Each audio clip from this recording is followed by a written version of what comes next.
تقریر و خطابت ان اہم چیزوں میں سے ہے جن کو ہر دور میں اہمیت و وقعت حاصل رہی ہے، لہذا وقت کے تقاضوں پر توجہ دیتے ہوئے دارالکتاب و سنہ فیروز آباد میں بزم خطابت کی افتتاحی بزم کا انعقاد کرتے ہوئے بڑی مسرت حاصل ہو رہی ہے۔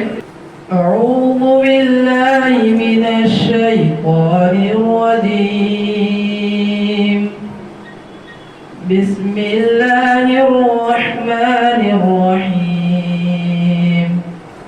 آقا تیرے آنے سے رنگ بدلا زمانے کا، آقا تیرے آنے سے رنگ بدلا زمانے کا۔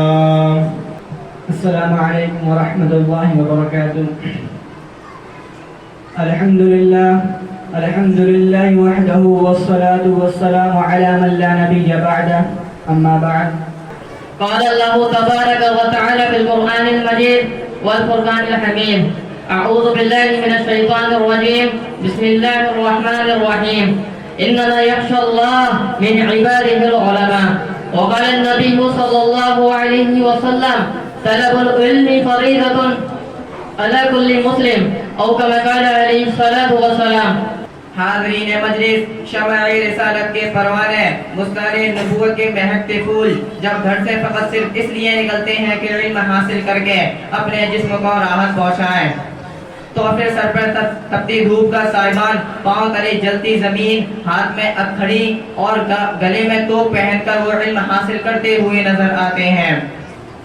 جب میں نے تاریخ کی نظروں میں آنکھ میں جا کر دیکھا تو یہ وہی نوخیز کلیاں ہیں جنہوں نے حصول علم کے لیے اپنے گھر بار کو چھوڑا، اور یہی وہ لوگ ہیں جنہوں نے حصول علم کے لیے اپنی نفسانی خواہشات کو پاش پاش کر دیا، جن کے بارے میں شاعر تڑپ اٹھتا ہے اور کہتا ہے کہ طلب ہو جن کو منزل کی وہ گرداب سے کب گھبراتے ہیں، کہ طلب ہو جن کو منزل کی وہ گرداب سے کب گھبراتے ہیں، محدود ہو جن کا ذوق طلب وہ ساحل پر ہی رہ جاتے ہیں۔ وآخر دعوانا ان الحمد للہ رب العالمین۔ السلام علیکم ورحمۃ اللہ وبرکاتہ۔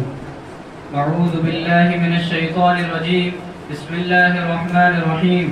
قل اعوذ برب الناس، کہو کہ میں لوگوں کے پروردگار کی پناہ مانگتا ہوں، ملک الناس، لوگوں کے حقیقی بادشاہ کی، الہ الناس، لوگوں کے معبود برحق کی، میں شر الوسواس الخناس، شیطان وسوسے ڈالنے والے کی برائی سے جو خدا کا نام سن کر پیچھے ہٹ جاتا ہے۔ الجنت والناس، وہ جناتوں میں سے ہوئی ہے انسانوں میں سے۔ حضرات، الحمدللہ بفضل اللہ مساہمین کی فہرست تمام ہوئی۔